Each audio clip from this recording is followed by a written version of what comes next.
an Unspoiled Network podcast. This is Spoil Me, covering One Piece, episodes 172 and 173. In these episodes, we have Chopper going up against this weirdo eye-rolling priest. We've got Nami and Gonfall going up against these weirdo twin sphere priests. And everybody actually really manages to pull this out in a way that I find admirable. Welcome to Spoil Me.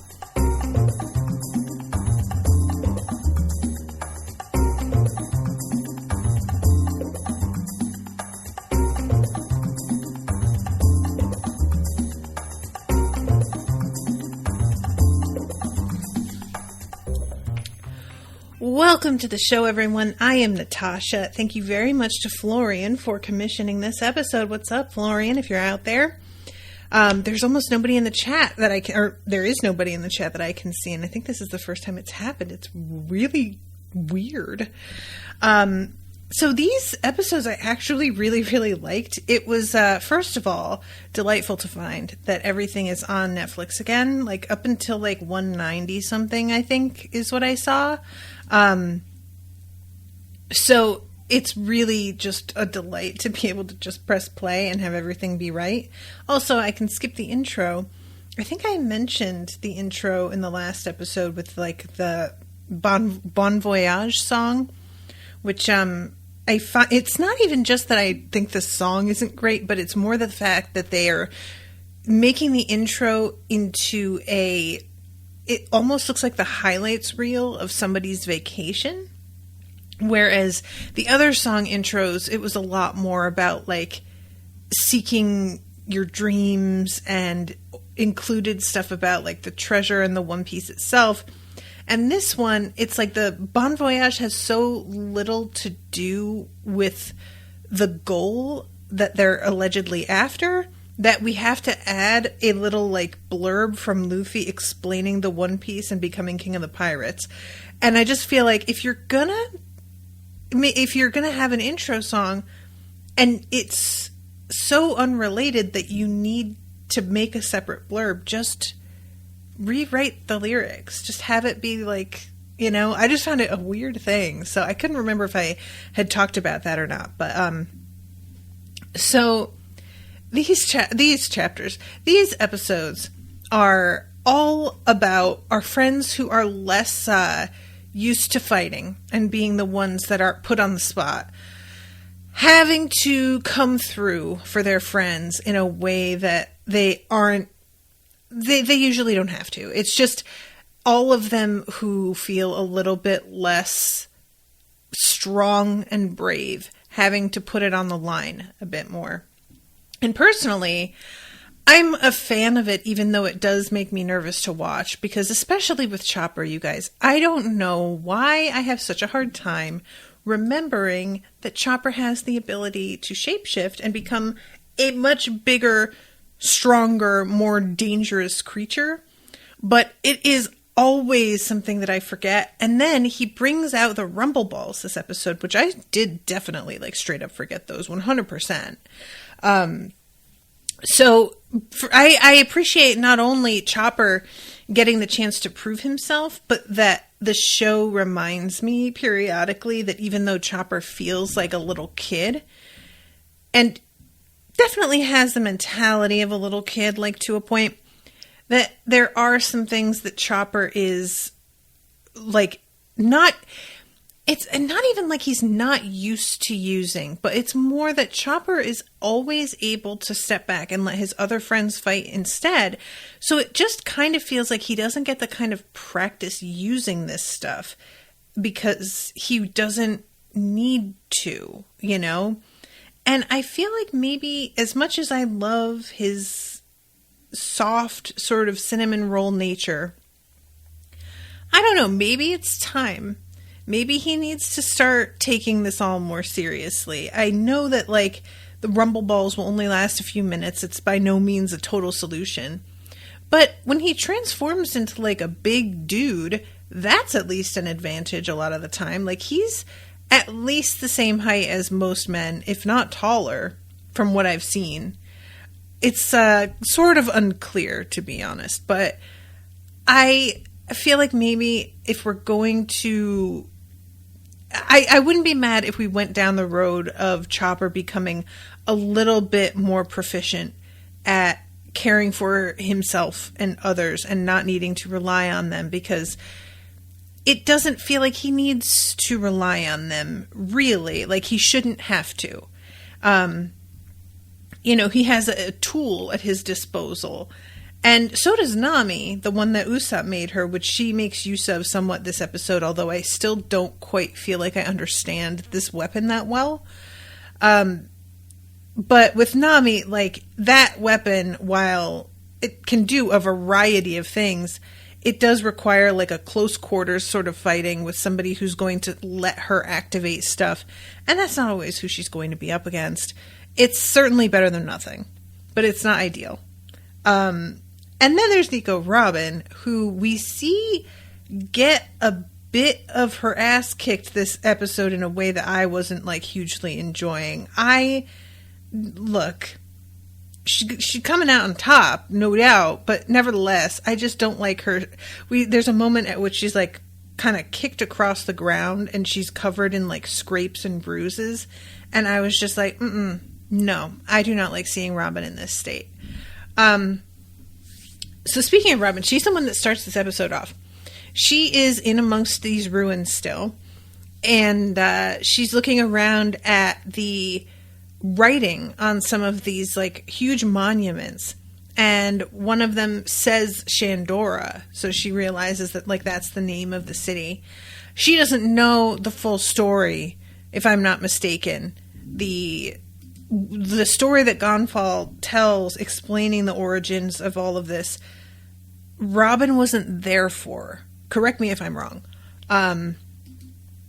So she is just finding this out. She says the city flourished over 1,100 years ago, and it was 800 years ago when it fell.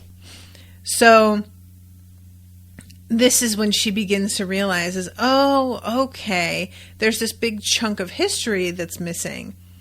And this island, she calls it the Void History, I think is what she calls it. Like, something to imply that there's, like, a major section of information that has been sort of wiped from things. And she is, like, thinking that maybe she'll be able to find the answers here because it's all gone from, Blue Sea World. And she's looking at this, and there's this map, and she's like, maybe I'll find more clues about the unspeakable history. And then all of a sudden, here comes this dude. He like gives her a compliment, in this kind of leering way. And his name is Yama. Yama is the name of one of my listeners, actually. But he is the divine commander, and it's really funny because she says, are you one of the henchmen, Enaru's henchmen? And he's like, how dare you? I am one of his divine commanders. And I was like, okay, then yes. So the answer is yes. And she's like asking what he's doing here. He says, enough talk, raises his arms and yells. And we cut directly from there to Chopper, who is dealing with this priest with the dreadlocks. I can't remember his name. I know it starts with a W. This dude is such a weird choice. I don't really know. It's perfect that he's as stupid as he is, because he keeps rolling his eyes back in his head, and he also forgets to speak out loud at one point and has to be reminded by one of the little goat guys that's here. You have to, like, say those words out loud for us to understand you, right? And I don't want to, like, talk ill of Chopper, but if this had been one of the other priests, Chopper would probably be a goner. This guy is just incompetent enough that Chopper is able to like take advantage of it several times. So he's doing the eyes. Oh no, it doesn't start with a W. His name is Gedatsu. My bad. I don't know who I was thinking of then. But yeah, so he is standing there with his eyes rolled back, still thinking that like Chopper is using a concealment technique. This is so, what a weird, like, because like obviously if you can't see, if your eyes are rolled back, you can't just not see Chopper. You can't see anything. So this guy is going to go temporarily blind, but not notice that he's just gone completely blind. This doesn't make any sense. It's fine. So yeah, Chopper is still like, the whole time Chopper has his like mouth hanging open, but it sort of goes from like mouth hanging open from fear to mouth hanging open from disbelief that this guy can be this much of an idiot. And he says, "My name is Skypunk Gedatsu," which, Skypunk isn't the worst name. I kind of like it. I'll be honest. That could be a good band. And he says he's in charge of the Upper Yards swamp ordeal. But he doesn't actually say any of this. That's all in his head. And this other dude has to yell, "He can't hear you unless you speak out loud." And he keeps saying, "How careless of me," is his response to all of this. It's so weird, you guys. I don't even know. So what this guy has going on for him is these clouds that he uses as weapons. The survival rate here is 50%, he says, which is, what, Satire's was 10%, I think? Do they each say a percentage rate of, like, survival? I can't remember if Shura said the same, like, used a percentage as well. But 50%, you know, again, it makes sense why Chopper is up against this guy.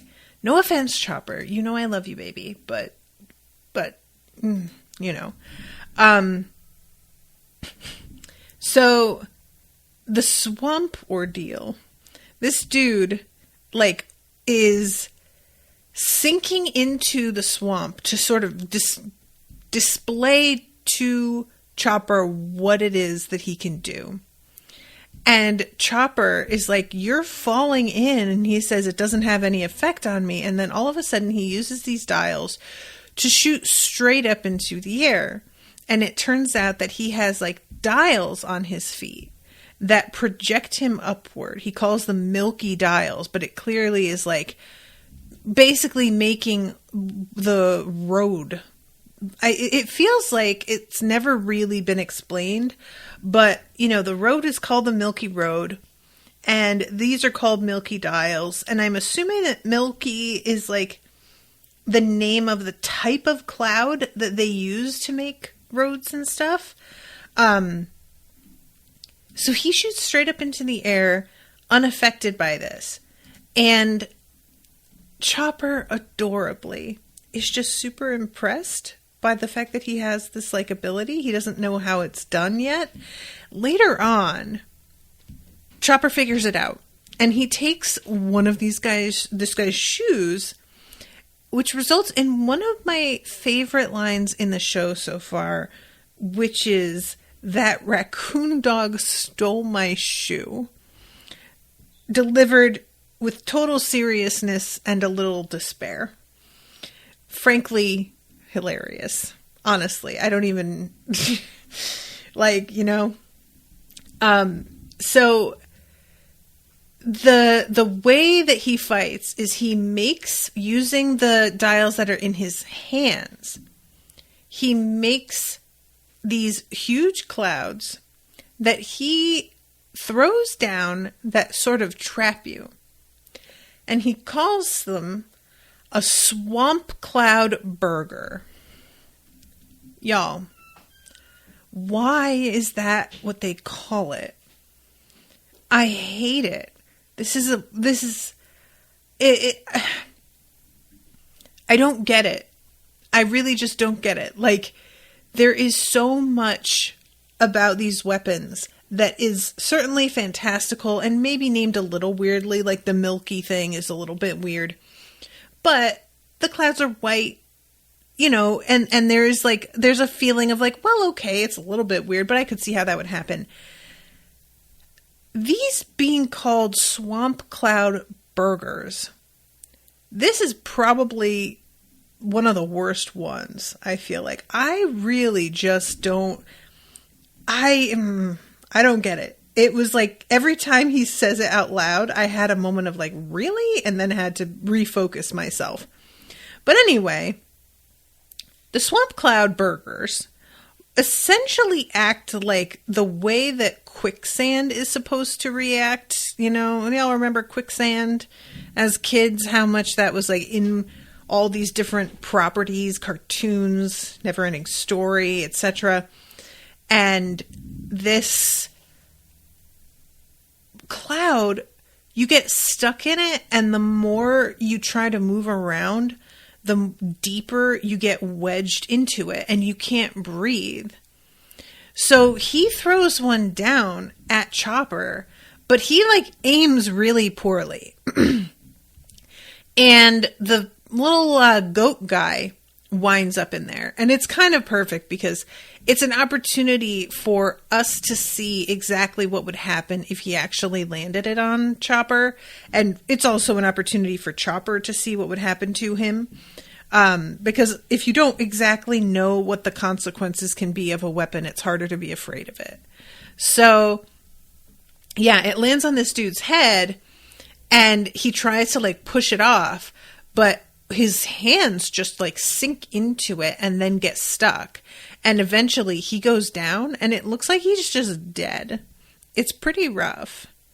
So, he doesn't die, like, he doesn't die, I should say. But he goes down like as if he has died. He winds up being unconscious. But it was pretty brutal because we know that he's like suffocating to death in there. And I don't know why, but that made this so much more like upsetting. I think the slowness of the death, usually when it's like, in this show, the weapons tend to be something that's like kind of got a fantastic effect. You know, we have like the bazooka from Viper that explodes things, or the electricity from Eneru, or, you know, even Shura, the use of the string isn't in itself what kills them. The string keeps them from moving, but this being like this slow, painful death, suffocating is just always a rough one, you know? It feels like I've heard that suffocating winds up being sort of like less painful. But for me, there's just so many ways that could like happen to you that I find it a little scary, you know? But anyway, Chopper sees this guy, and even knowing that this dude is his enemy, is like, well, I'm going to help you. And he drags the guy out of there and manages to wake him up. He becomes his giant self and just pounds on his chest until he spits up all of this cloud that he had swallowed. And then we've got this fucking priest coming back down, and the goat man is like, what the fuck, dude? You almost killed me. I am supposed to be on your side. What is happening? Meanwhile, this dude has the nerve to say being saved by an enemy, pathetic. And I'm like, how about almost killing an ally? That feels much more pathetic, sir. But sure. You call yourself one of the 50 Skypian divine soldiers who serve God? And this dude is like, all right, you know what? Fuck you. I'm gonna go up against you. I'll make you pray for my axe dial. And Chopper says, all right, we can do it. Let's fight together. That's what the subtitle says. In the actual, like, dub, it says something about, like, yeah, we'll team up, you know? So, this dude says he's going to use his axe dial. Gets everything all, like, gets me excited for a potential alliance with Chopper. And then this fucking dude just punches Goatman in the face and sends him flying, and that man is not a factor ever again. I don't understand what the axe style was like going to do. If it was just going to like make an axe appear out of his hand, or make the like clouds turn into an axe, or make a like I don't know, but it bothers me a great deal that he says what he's going to do and then stands there not actually doing anything. This is not really a man that you want on your side, to be perfectly honest. So, yeah. He gets tossed using like a jet punch. And he says if you accelerate your punch with it, your opponent doesn't even have time to feel his own defeat.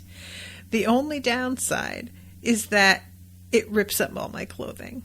And we see that there's like a hole in his elbow because the jet is sort of behind his elbow in such a way that it would propel his fist forward. Like, you know, it's a weird thing, but I thought it was kind of cool. So at this point, Chopper is like, I need to get the fuck out of here because I am definitely going to die if I keep fighting this guy. And he is worried about traps. He's looking over his shoulder. I've got to get to the top of the ruins and into the forest. And meanwhile, this dude starts doing his like arm thing again. I don't know what this arm thing is, because as far as I can tell, none of his weapons require him to do this. I don't know if it's supposed to be that he's like charging them up, or if he's like stretching. I don't know what this is, but he did this earlier and he didn't use his weapon right away, so I don't know.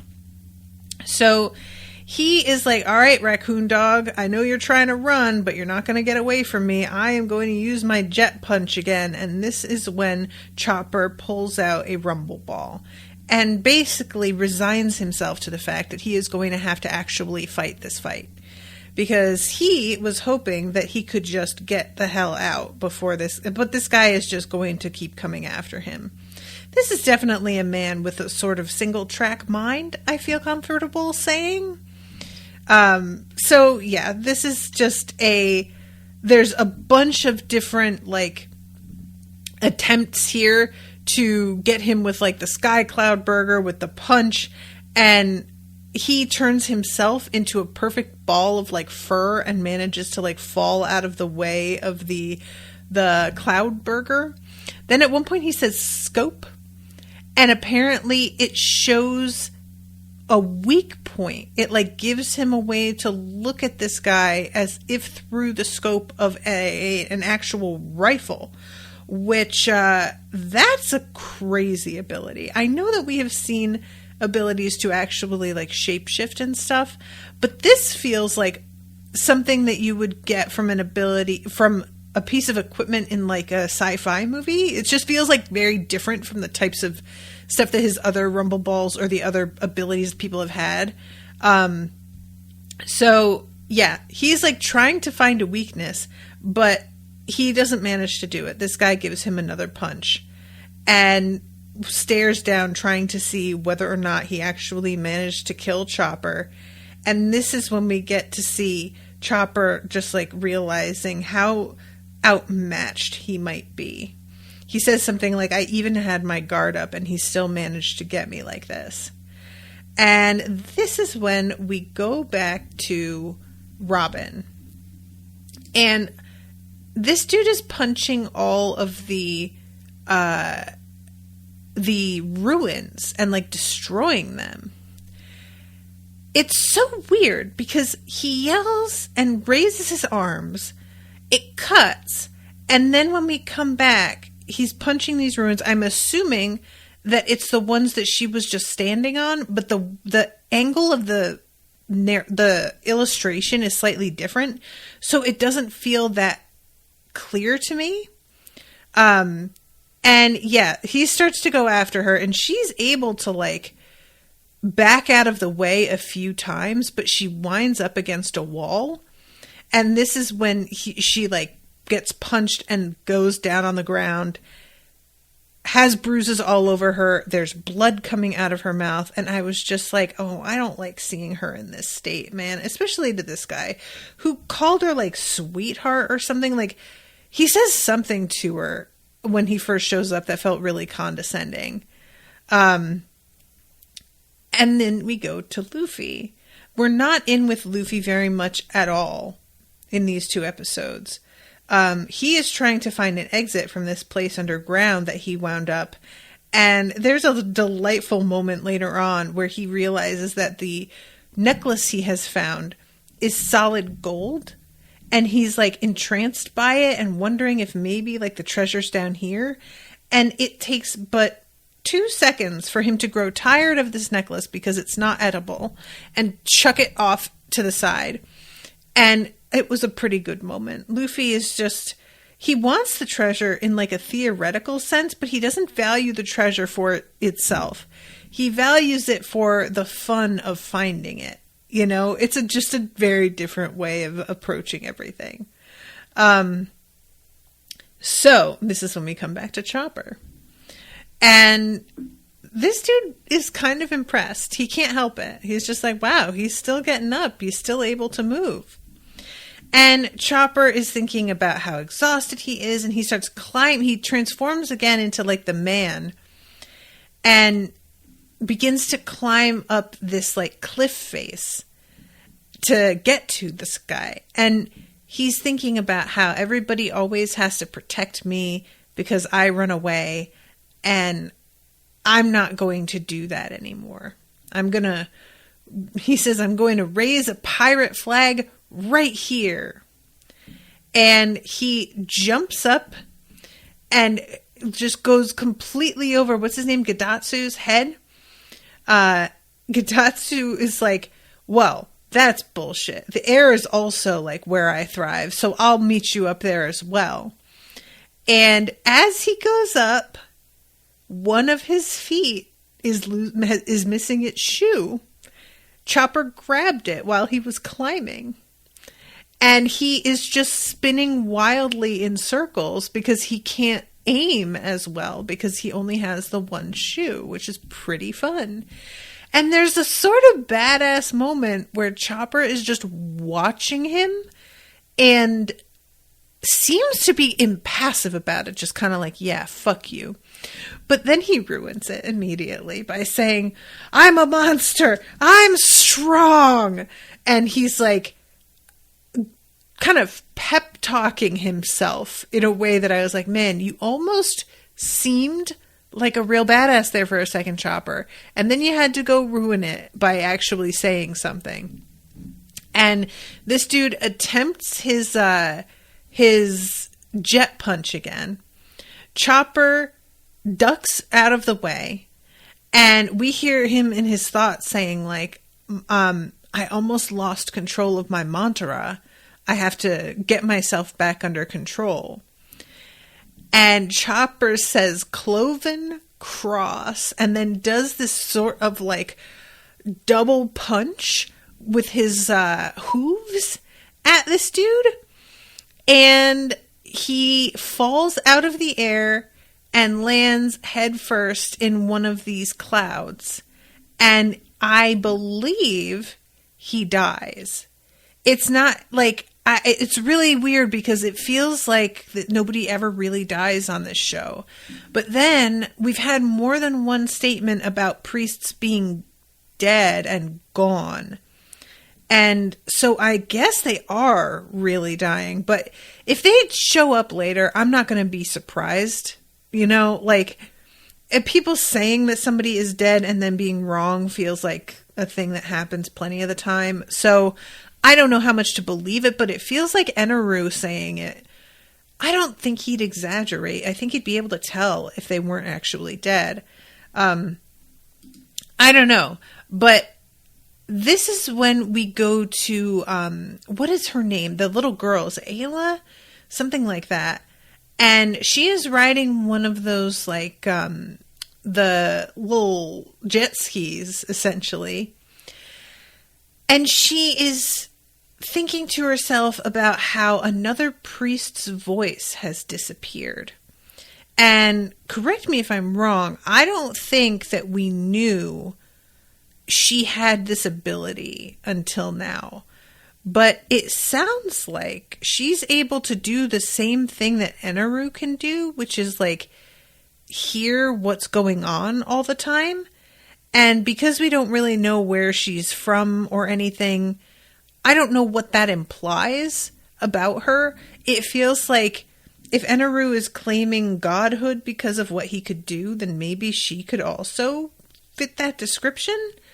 But I don't know what to make of her. It's just a really weird... She's not only associating with the Shandorans, and I think is one of them, but she still doesn't want the priests to die. Like, when she's hearing that their voices are going, she seems upset by it in a way I wouldn't expect if she were really on the Shandoran side. I would have thought that she'd realize that they are the enemy, and each of them that went down, she would be, like, happy about it. But she doesn't seem to be. So her jet ski breaks down. And this is when we get Pagaya and Konus showing up. And I had said before that I thought it might have been them who repaired the ship. And somebody had said, well, then how could they know what the Going Merry used to look like? Which was a good point. And yet we still hadn't seen what was going on with them. So them showing up here, it feels so much like it took them a lot longer than it should have to get here, because it's been like, what, 5 episodes since we saw them like agree to set out? Maybe longer, actually. But they didn't have a Pierre to fly on, to be fair. And I think that he also hadn't completely finished like repairing this machine. So maybe that also delayed them a little bit. But they pick this little girl up, and she is freaking out because she got like attacked by some cloud shark that ate her little ski-doo. And Konus is trying to comfort her because the girl is shaking. And she is uninterested in Konus's pity. She's like trembling, but the fact that Konus is being kind to her, she's like not willing to accept it because she is a Skypian, another one of the enemy. But then Konus's adorable little like white fox creature, Sue, comes up to her and rubs her head on this little girl. And she gets completely disarmed and is just like, oh my god, she is so cute. So she gets won over by this like little Sue. Isa, that's her name. I cannot emphasize enough how much this would work on me. You could be such a mortal enemy of mine, but if you have a really, really cute pet and it seems to like me, there is nothing like feeling as if an animal has taken a liking to you. It is such an honor. And it's also, there's like a little bit of superstition in there, right? Because we like to think that animals have like a sixth sense about things. So if an animal likes us, then we think that we are somehow like perceptively better than others. We are somehow superior, and this animal has figured it out. Has sensed that somehow, you know. But I just love how Sue is still a part of things, even though she doesn't do anything that we have seen. It's not like Sue is a sidekick of Konus's who, you know, can help fight or do. It's just that she's fucking adorable. That's it. That's all she does. And I, for one, think that we needed that. We needed a completely adorable, pointless pet. And I'm going to be really sad when we leave Skypiea and we leave Sue behind. Although Pierre is very useful, and I will be equally as devastated about Pierre. Because, y'all, it has not happened once yet that Pierre squawks and I don't burst out laughing. It's just pure magic. I don't know who is voicing him, or if they were going for something quite as ridiculous as what they got. I think they must have been. But my God, the noise he makes every time is so... I wish that I could have it as like a sound on my phone. It's just so weird. So this little girl tells them, I need you to take me to the upper yard. She says, even as we speak, everyone's voices are disappearing more and more. I can hear voices even from far away. All kinds of voices. And they're both kind of like, really? That's weird. Okay, well, we can bring you to the upper yard, but we're also looking for some Blue Sea people who have a ship. Do you know where that is? And she's like, yeah, I do, and I can lead you there. If, you guys will help me out, I'll help you out. So this is, I don't really know what they're going to do for our friends once they reach them. Like, we know that they're not with the ship anymore. Things have gotten complicated. But I'm very curious what help they're planning to offer, because they have like the machine, I keep wanting to say like Cloud Rider, but that's not quite it. And they give that to Nami, but as far as like, because that's not something that's immediately helpful to them. It's a cool thing, and it's not useless or anything. It's just in this moment immediately in front of us, there isn't anything that I can think of that would be helped particularly by this thing. And maybe I'm wrong about that.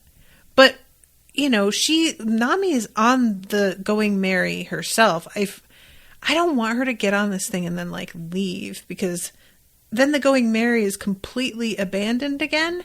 And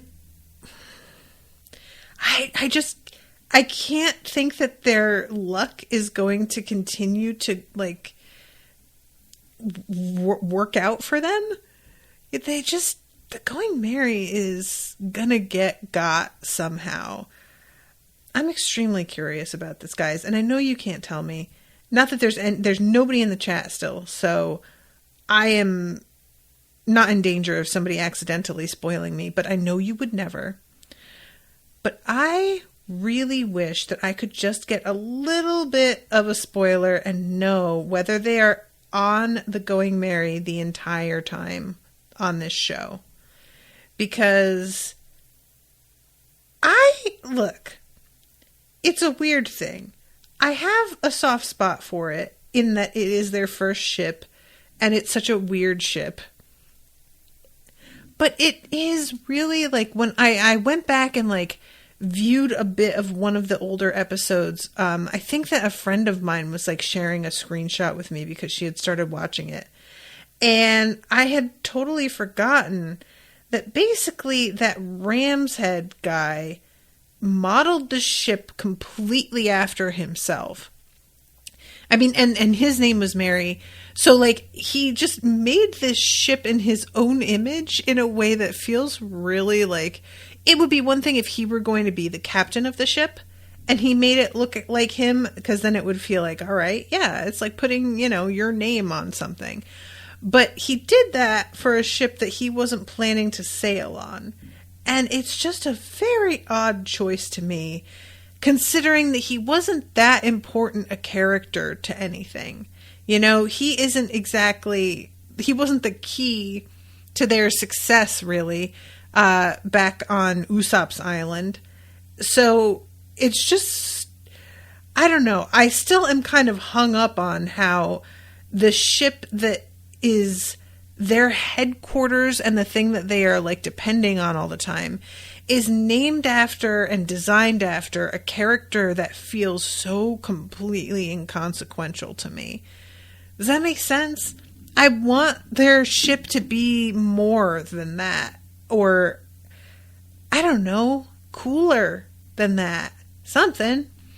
But anyway, so then we cut back to Chopper drinking out of a canteen, and he's just like, yeah, now I'm a real pirate, and looks around and says, maybe everybody is already over there. Maybe I should head in that direction. And we see that, like, the ruins they go sort of upward, and there's what almost looks like a giant beanstalk behind this one building. That's just all I could think of, was like Jack and the giant beanstalk. So then we go into the next episode.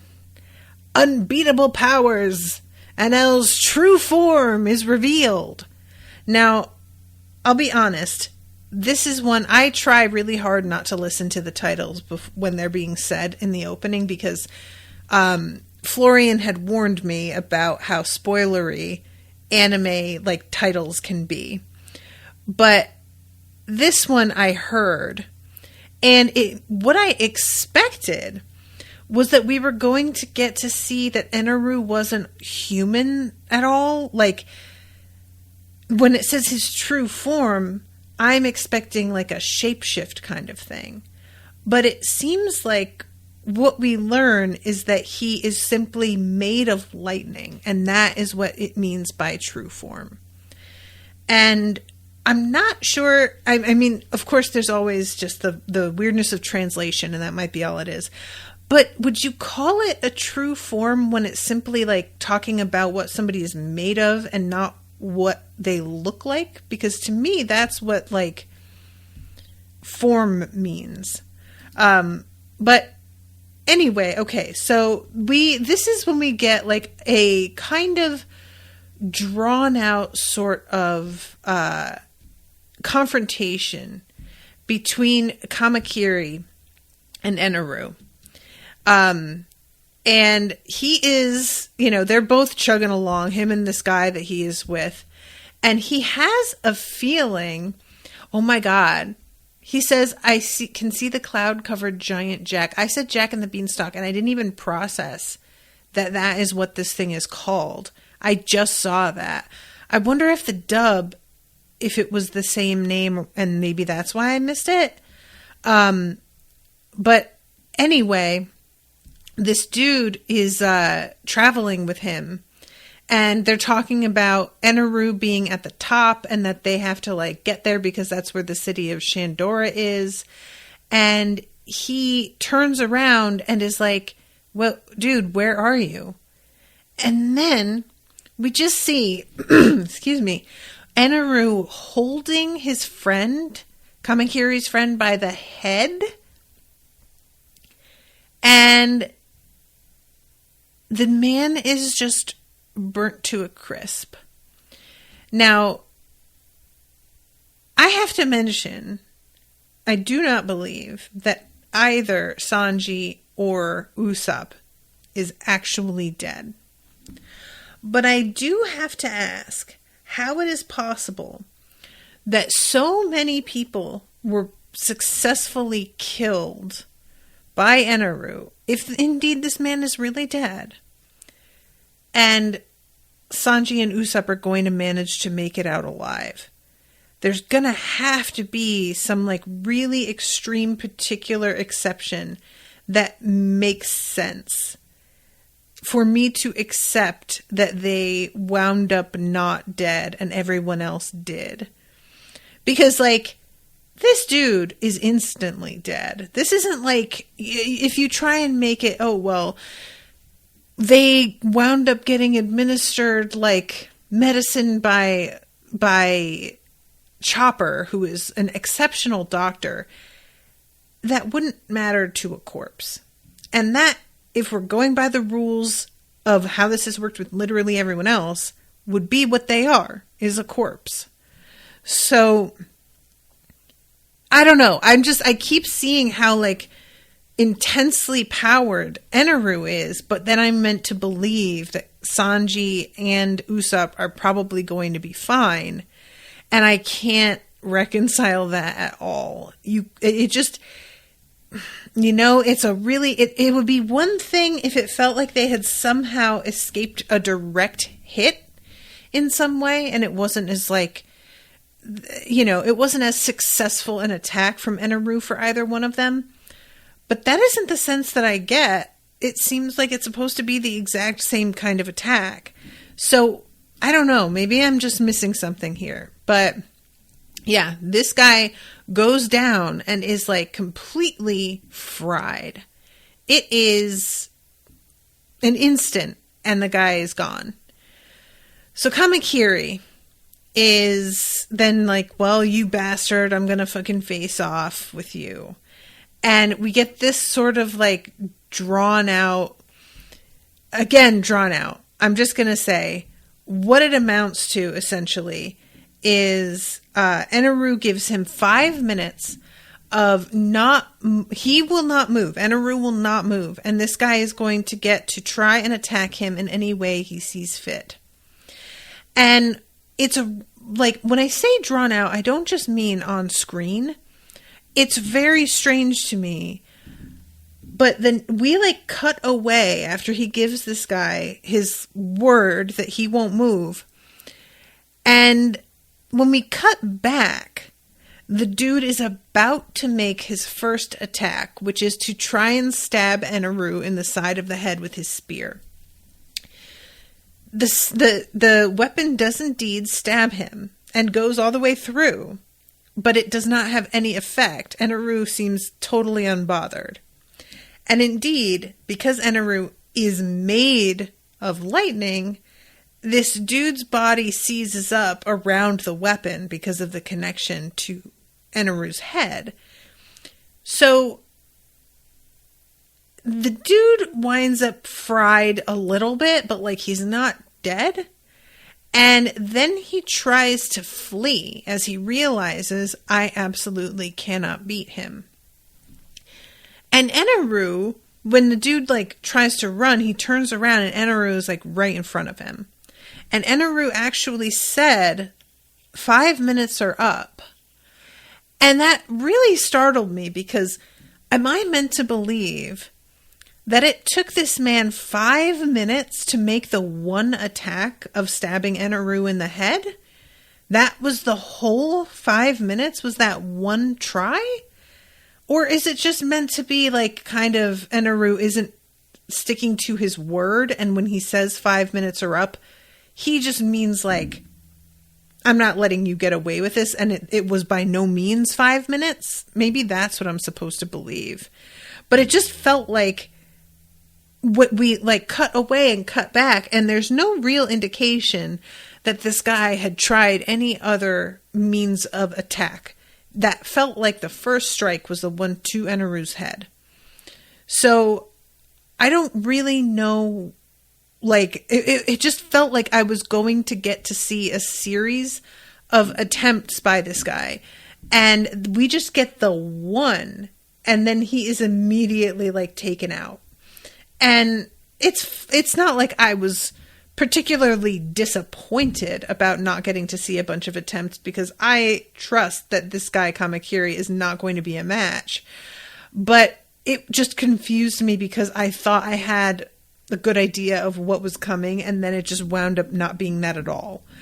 But anyway, so that's like pretty much what goes on between the two of them. And as I had mentioned, we have the Going Merry and Nami with these two fucking spherical twins who are kicking Sanji and Usopp's bodies. They're like charred bodies between them because they're not corpses. They're unconscious. But Nami is really fucked up over the fact that these guys are just like playing with them like they're soccer balls. And she keeps telling them to stop it. And these dudes are just like, no, we aren't going to stop it. So she makes an attack and uses her like weird, staff thing. And one of these twins releases a cloud of fart smell in her face. You guys, I can't with this at all. I can't do it. I hated this so much. There's so many layers as to why I hated this. So first, there's the fact that, like, farts as a weapon does not feel like anything. You know, would it be disgusting? Sure. Is it something that's going to, like, literally, like, bring you to your knees and make you unable to fight? I'm not buying it. So that's just kind of lame. But I'll be honest with you all. This is something that comes up a lot with characters who are depicted as fat. It is either they have powers related to eating, powers related to vomiting, or powers related to farting. Those are the things, and they come up constantly, and it is a really ugly fat phobic thing that just repeats itself. It is all over the place. There are so many video games that I could point to.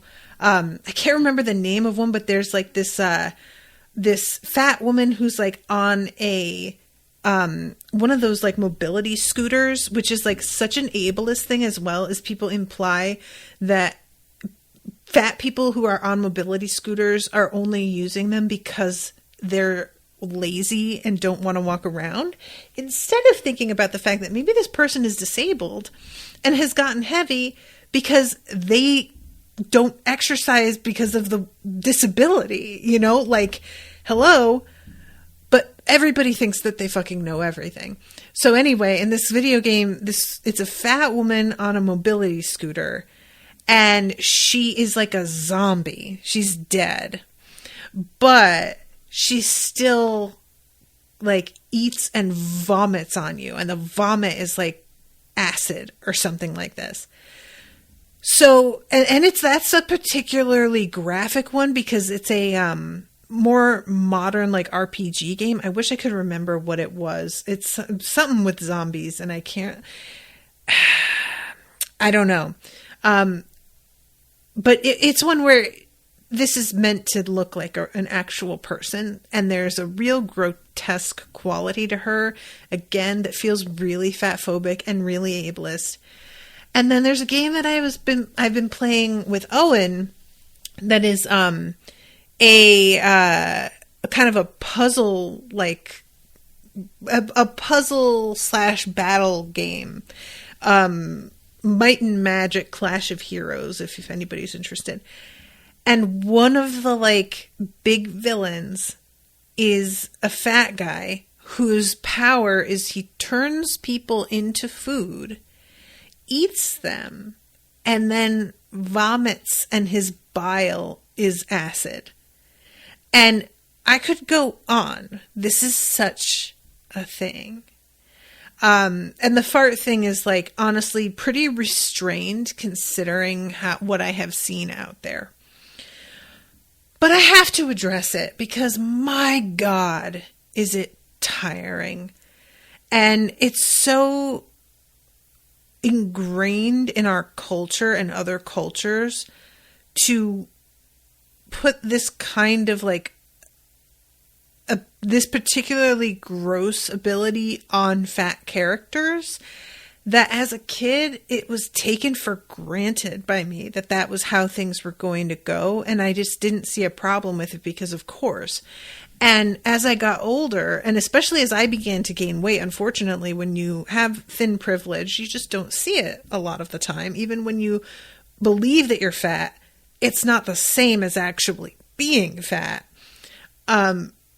Once I began to like see more clearly how prevalent a thing this was, I just really got like just disgusted repeatedly over seeing how often the villains are fat. It's like a constant. You never really see a fat good guy except as like a funny sidekick sort of thing usually. And it's changing slowly and becoming more of a thing. But like even in something for kids like the Goonies, there's this kid that's like a little chubby. He's not even like, you know, not to say that if he were really fat that it would be okay, but just saying like the message that you're sending about a child is already so upsetting. And then they have him do this like truffle shuffle thing where he like wobbles his belly, and that's like a joke that gets played over and over again. And this is meant for children. Can you imagine being a kid that size watching this movie? Like, what are you supposed to think about yourself? So I almost said something about this last time in the fight with Satoru and Luffy because of something Sanji says, and I meant to and forgot, but I'm going to bring it up here. Sanji is standing next to Satoru's body, and he says something about how embarrassing it would have been to lose to a guy who, quote, looks like that. And the design of all of the characters on this show is so fucking bananas. And yet this is the one that Sanji would have been embarrassed to be beaten by. Because he's fat. That's purely why. That's all it is. Is just if I was beaten by a fat guy, I would be humiliated by it. And it's so annoying, y'all. I am so tired of this sort of thing. And I know that the show is older, and I know that it's like unfortunately going to play into certain stereotypes about things. I mean, we know about, Mr. 2 and everything that they were doing with him and what he represented. But I'm still going to call it out when it happens, because I just can't. I wish that I could had kept count of the number of times that I have run into this very specific kind of weirdness in all types of properties, whether it be like fiction or TV shows or video games or movies. And I am sure somebody has compiled a ton of lists. I mean, there's even a game that Owen was playing with a fat woman character who winds up being kind of a hero, but her mother is a Nazi. And her mother shames her a ton within the game. Wolfenstein, is that the name of the game? And it's meant to be that her mother is evil, and this is an example of her being terrible. But listening to the language she uses to talk about her daughter and humiliate her was really honestly a triggering thing. I left finally because I couldn't stand sitting there. It was so much of the dialogue, and it just felt like there was a sense to me of yeah, she's supposed to be the bad guy, so we're going to be extra mean about it. But we're also kind of saying the things that you all are thinking, aren't we? There was just something about the way it was written that didn't feel like it was purely supposed to show her up. It felt like it was supposed to be meaningful beyond that, and it was just really upsetting. So anyway, this isn't obviously as intense as that.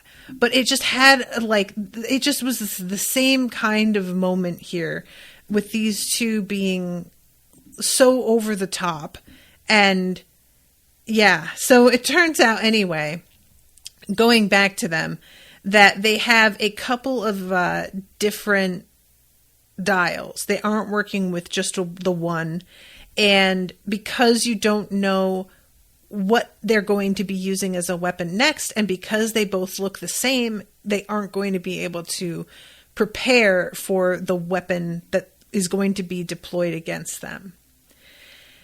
And the two of them, there's a series of, between Nami and Gonfall fighting these two guys.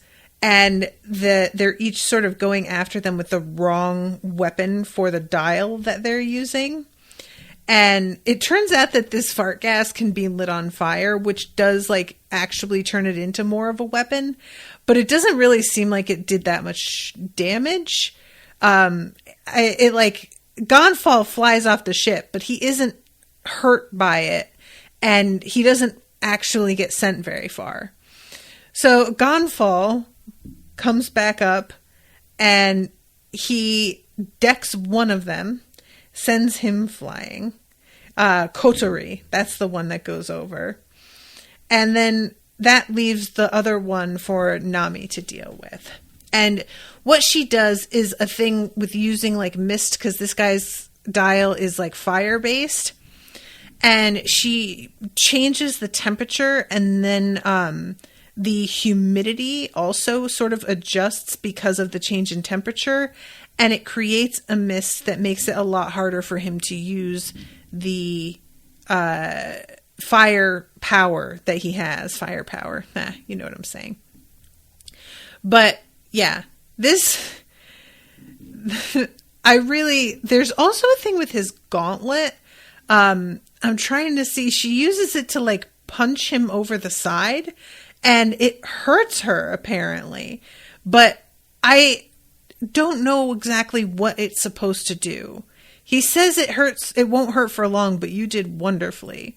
And she gets all like, what do you call it? Like verklempt in the face. So they get rid of those two, but I don't like this gauntlet. Does it have a dial in it? Does he mention that? Okay, so this is when Pagaya and his daughter are still heading down for the ship. Gonfall leaves Nami, and we get this sort of drawn out moment of her realizing that he left her.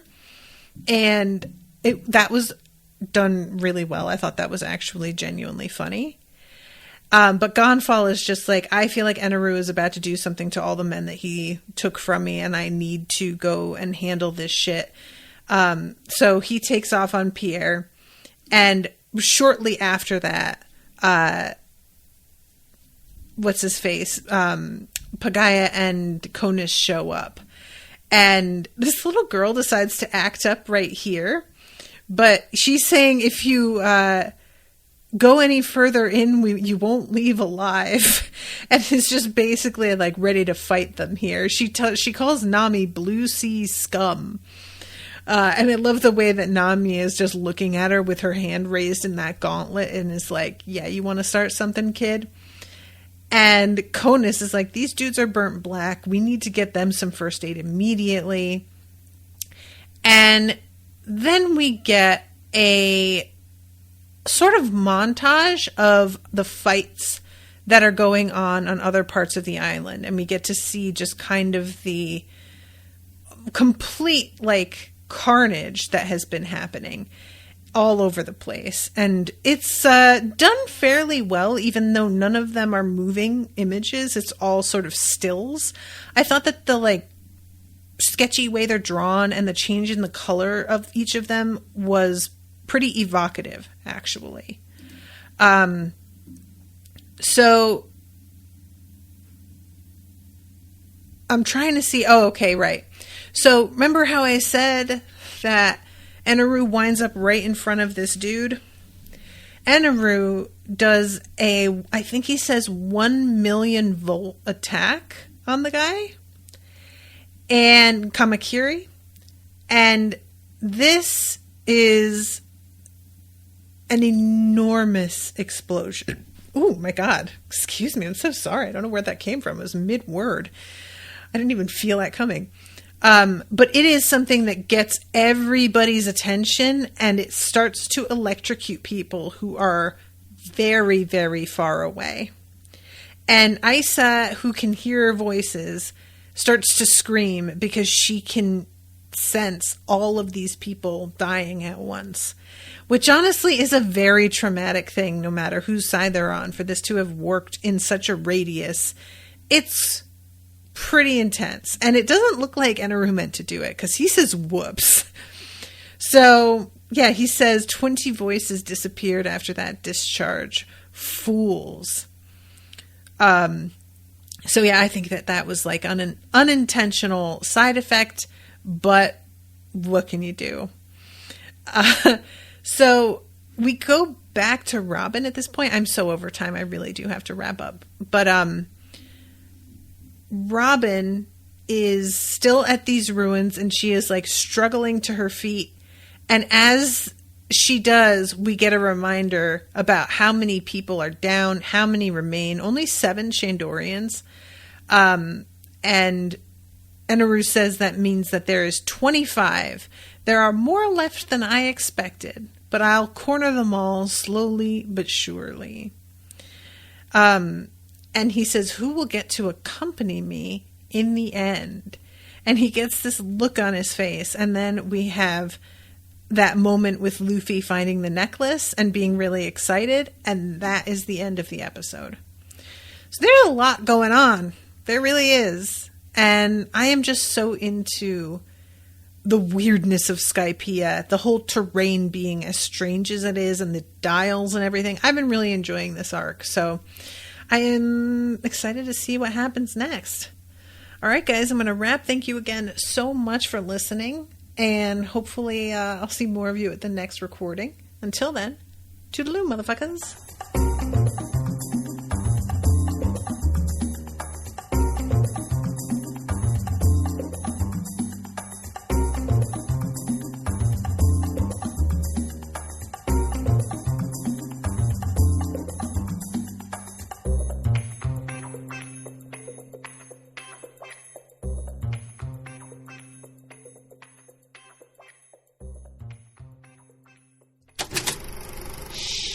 That was an Unspoiled Network podcast.